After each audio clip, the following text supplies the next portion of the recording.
Kim Chu, spotted na sinundo ni Paulo.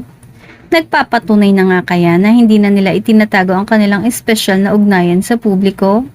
May kumuha kasi ng video ni Kim Chu ngayong araw na sumakay sa isang sasakyan kung saan tila kasama daw nito ang aktor na si Paolo Avellino na agad na kumalat sa social media. Ngunit agad na binura ng nag-upload na netizen. Napuna agad ng mga netizens na tila pagmamayari ni Paolo Avellino ang nasabing kotse.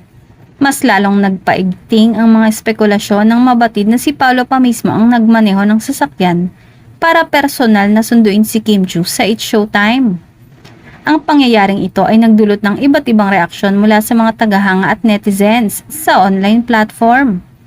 Marami ang natuwa at bumilib sa pagiging bukas at suporta ni Paolo kay Kim, habang may ilan namang nagpahayag ng kanilang pag-aalala at curiosity sa tunay na estado ng kanilang relasyon. Sa kabila ng mga usap-usapan, hindi pa rin diretsahang inaamin ni Paolo at Kim ang tunay na relasyon nila sa publiko.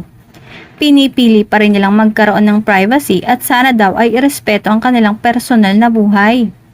Gayunpaman, ang pagiging magkasintahan o espesyal na ugnayan ng dalawa ay patuloy na pinag-uusapan at sinusubaybayan ng kanilang mga tagahanga na naghihintay sa pag-amin ng dalawa.